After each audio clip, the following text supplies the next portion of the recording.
Hello everyone, নমস্কার সবাইকে। তো আমি কালকে খেয়েছিলাম হচ্ছে আম ভর্তা, যা পাহাড়ি স্টাইলে বানানো হয়।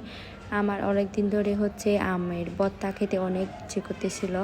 তো আজকে ফাইনালি আম পেয়ে গেছি, তাই আমি ভর্তা বানিয়ে খেলাম আর আপনাদের সাথেও শেয়ার করলাম কীভাবে বানালাম। প্রথমে আমি নাপ্পি পুড়িয়ে নিয়েছি। নাপ্পির ওপরে হচ্ছে আমি লবণ মাখিয়ে নিয়েছিলাম।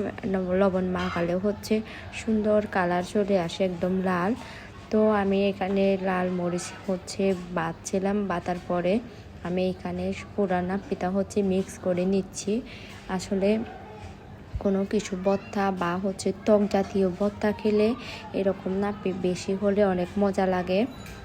আমি এখানে আমটাকে হচ্ছে ভালো করে খেতে নিচ্ছিলাম। তো আপনারা কে কে আম ভর্তা খেতে পছন্দ করেন আমাকে অবশ্যই কমেন্টে জানাবেন। আমি এখানে হচ্ছে আমটাকে মরিচের সাথে ভালো করে হাত দিয়ে মাখাচ্ছিলাম। আসলে কোনো ভর্তা খেলে হচ্ছে হাত দিয়ে মাখালে বেশি মজা লাগে। তো আপনাদের কীরকম লাগে অবশ্যই কমেন্টে জানাবেন। তো আমি এই ভর্তাটা হচ্ছে একলা খেয়েছিলাম, অনেক মজা হয়েছে।